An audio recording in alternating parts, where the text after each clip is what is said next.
kono noon Haalpulaar mbi ɓiɗɗo jibin ko yiddam de nawno ham hen ha addine mbaddi ɗum ɗo fof woto jam fogido ma assalamu alaikum on bandiraɓe musidɓe tedduɓe yeɓoɓe Jayjata TV on calminama goto kala mon inde mum yettode mum to salminde weltoɗo mbiɗen ko jam ari Jayjata debbo mo soogi e jam ari so tawi taw on cuwa wadde abonné woni sen men YouTube Jayjata TV oɗon mbawi wadde abonné mbaɗon activé cloche so kala vidéo a garɗo ko onon guiɗi to hebde merci beaucoup à tous nos abonnés Allah jarama on beltanama en ji emoji ɗi commentaire uji e partage uji ɗi donc jokke golle kono kadi en mbi bienvenue à tous nos nouveaux abonnés bismillah mon galle Allah galle mon sen Jayjata ko sen mo gandanɗa ko jewteten ko jawti aduna jawte ko gurɗen dans les sociétés donc ɗum tan kalten ɗo hande noon en garti woni yewtere men hesere poul mbiɗen ko analyse ardo e Jeyla ardo Jeyla famini en ardo Jeyla findini en e ardo Jeyla donc so tawi taw on cuwa yeɓde deux dernier épisode woni épisode 13 et 14 tonto Fouta Vision mbaɗe cliquer e barre description jehon jeebon garton ɗo keɗoɗon oɗo analyse donc bandiraɓe ononne oɗon ñaaga tan so tawi oɗon jogui yiyande moon oɗon mbawi wadde commentaire uji he e kala saaha tan ma wallu en e analyse uji ɗi ganden ononne holno jiruɗon série o ononne holno mbaɗirton ɗum analyse donc ko noon yarata eyi bandiraɓe donc noon yarata machallah Fouta Vision weltanama nde wonno en gummima épisode goto ha épisode ɗiɗi Allah jarama on jarama en ji même les commentaires bandiraɓe beltima no fewi chaque mercredi et chaque samedi eɓe gaddan en donc 2 épisodes par semaine yo yaaru yesso jokke golle Fouta Vision machallah on beltanama ha woni gonga bandiraɓe mbiɗen ko analyse bandiraɓe d'abord min kam je me demande c'est qui le père de Jeyla wadde so tawi ko jeego jibini Jamila holpoɗo jibinde wadde Jeyla min ko question mo namdo him d'abord holpoɗo jibinde Jeyla so tawi en paami Jeyla e Jamila jiidu yumma Jeyla e Jamila jiidu yumma kono noon en kalande wadde hol bamum Jeyla bandiraɓe donc machallah ça se voit série o ça avance te ene yaltina et chaque fois surprise aji to gandanɗa en paɗano machallah eɗen gandi ko ɗum weeli e série aɗa yeeɓa donc an to miijotoɗa to wona toon jomum en scénariste o wona toon o rewata ko surprise aji et chaque fois eɗen jiya surprise aji secret ji nana jalta machallah donc Fouta Vision kadi ko weeli kam hen mi wi on koɓe jowata ko koko gurɗen bandiraɓe adoption bonande adoption o bonani kono ndewnen e lawol ko ça soit légitime oɗon ñaaga par ce que janggo e jaam sukaɓe koɓe tampuyoɓe janggo e jaam donc adunaji hewɓe boni sababu ne ɗum ɗon andude ɓeɗo jinnaɓe ɓe gondumi ɓe jaggumi nenam e babam guila jibinami wona nenam e babam ça joue psychologiquement jomum ne wawi hangede hen hol gonɗo nenam holto nenam woni hol gonɗo babam pourquoi waɗi kam ni pourquoi o yeeyi kam pourquoi o weddi kam question ngaji ɗi ganduɗa jomum mataw ene wawi ni holi en ha maayi taw dañani ɗin réponse ngaji donc peu importe la situation mbaren Allah tan so tawi eɗen mbaɗa adopté ɓeɗo sukaɓe kalnen ɓe gonga donc enen je pense même enen eɗen poti changer on stratégie aussi so mi wi on so tawi ka cooɗo so tawi ka dokkaɗo ko wawi wonde hen fof sa waɗi adopté tan haalan cukalel ngel gonga o mawnida hen par ce que tôt ou tard c'est très rare tan neɗɗo waɗi adopté haw maayo o anda ko paɗaɗo adopté mi wiyani ala noon eɗen kewi wiide ala ko ala kono c'est très rare tan on neɗɗo o waɗe adopté haw maaya o andani ko baɗaɗo adopté donc tôt ou tard soit yimɓeɓe soit on coɗɗo soit on dokkaɗo soit gasata ma wot do gandanɗa o nana ɗum te to duɗ woni foof jomum noon kadi wadde donc ade tôt ou tard jomum koko anduyata ko baɗaɗo adopté mbaren Allah kalnen ɓe tan ko baɗaɗo adopté oɗo Jamila to fayi e oɗo Jeyla ɓeɗo ɓiɓɓe yumma yiɗɓe oɗo gorko goto holto faya donc walla oɗo Jamila jogorɗo foɗodirde e oɗo ɓinguel yummum te wonno Jamila mbaɗandi o hokkata Jeyla haydara e oɗo entreprise hokkata mo haydara badandi gilo andi donc ardon wadi intéressé e jeyla hokkata dum haydara e entreprise o te mboda andi e elle est prête à tout hula ni peut-être wadde ko boni odon jeyla juste sababu ni ndeysaan aduna jawdi aduna wala sababu ni gilli makko e ardo taw o anda ko biyu makko ay conséquence uji ari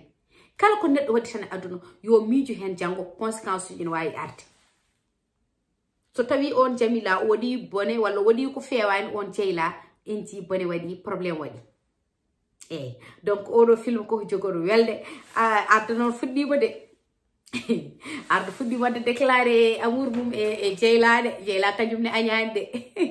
c'est juste elle a bien fait peut-être andude juste haw anda no fuddo nade e arda kono arda machallah wadi déclarer o haalide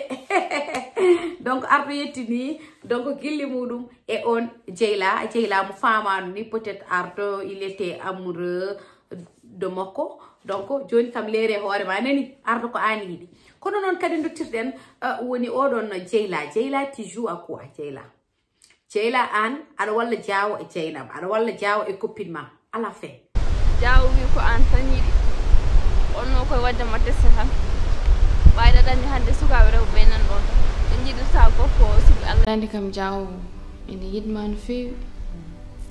parce que to woni fof ko haala ma tan o haalata Jenaba to kala to way wonde hay galle ko haala ma tan o haalata angu jidda hol mo jidanda ci jaaw donc don aussi hol yende mon mo jidon don parce que jeyla so tawi en ji holno noddi on copine makko o wajaade mono arno galle mabbe ne peut-être jaaw fijat tan jaaw ko konkore sat so Allah jabi a fami donc o wadi on apaiser o waji mudum et tout o jamni dum walla wadi hoore mum jaaw ko hore sat dum o arti kadi hande o wiide oron Jeynaba jaaw ko an yidi yewto ko batta ko jaaw ko an yidi ti choix quoi ko yidi do exactement donc avo clavier tan kalon onon holi yande mon to jirdon odo rol woni jeyla ko rusuri ko wallude jaaw e be do rewbe dido à la fin bandirabe musibe teddube donc enji munas ça veut dire o andani woni yumum jeyla on comment ça se fait konko munas o wawani andude yumum jeyla l'histoire don aussi bon en padi épisode aji garoji di parce que munas normalement foti andude jeyla parce que o ma andi yumum parce que yumum jeyla ko yehi ko wonno comment ça se fait ha joni mi wi on o andani o heptinani jeyla walla o anda yumum jeyla don ko haala kadi so tawi en paami mo hasko woni en haala arda jeyla o buri hollirde ko janfo woto janfo gidoma walla roluji di fof en yaltene e kala saha eden je hen janfo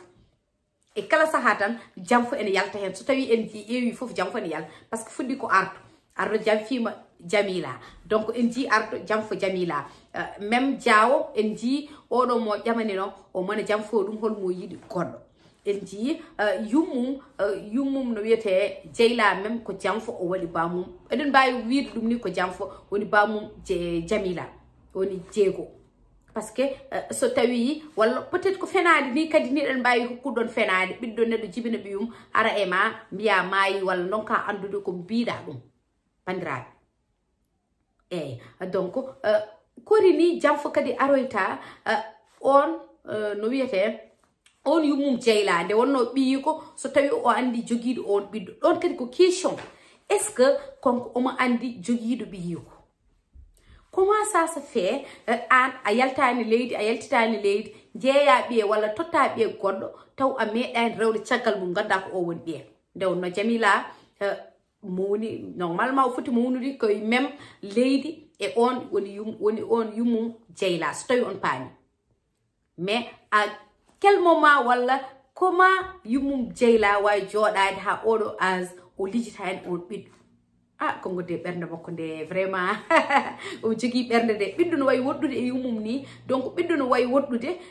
bawa tuttude on biddo haskado wonno situation ngaji di gannaɗa musdo ada foti ruttitade on biddo nge gartan don kadi seede tan bandirabe donc mi wi on kala no neddo wawi waade kala no neddo wawi so Allah hesi on biddo tottiba tan ƴeewen no gurnirɗen mo ƴeewen no moftirɗen mo walla min je préfère même woto Allah wat luɓa que jeyte luɓa que mbiya a hokki non mi ala moyen t'as les moyens pour wad wurnude on ɓiɗɗo halfinmo ƴewmo tuttuɗamo mais yo haalane gonga e kala saaha mi yo ɓiɗɗo andina ko an jibinimo e kala saaha ngara ƴewdemo kono neɗɗo weddorta ko ɓiɗɗo tan comme ça ko erel mawɗo crime jibina ɓiye tan jettirɗa a yeccita e caggal totta ɗum neɗɗo donc hande ko gongo ɓen wadɓe adopté hande ngara on no tuttuɗa woni Jamila moɗo mbiya ruttuno on ɓiɗɗo ma anda seni wuuri a anda ko humayi a ñamminani a yarnani pina ñalam goto hande mbiya ruttino e on ɓiɗɗo c'est trop facile donc ko jaabimi ko pour min ko ɗum tan o wiyat o foti jaabade mo wimo o maayi welaɗi mais a jotta ko hande tan mbiyaɗa artana on ɓiɗɗo kono kadi duttirɗen seeɗe e vidéo ji men ni men jewtoyi en sikko ne waɗi vidéo garowo kaalowo ni ko fate affaire ndonuji kadi mi wi on jawdi aduna bandiraɓe ɓen waɗɓe adopté woni on Jamila holko saabi par ce que ɓe jibinani Allah hokkanimo bandiraɓe kulen Allah kala keɗen mbaɗa mbaɗiren ɓerɗe tan jiɗen on ɓiɗɗo jiɗen hunde nde mbaɗiren ɗum taw wona eɗen daari hen jawdi aduna min mi anda oɗo aduna te ko ɗum gurɗen hande aduna haalullaji men jawte men ko guraten tout ko jawdi aduna c'est vrai ko kalis o jawdi ɗi ko kañum wurnata en mais firtani aduna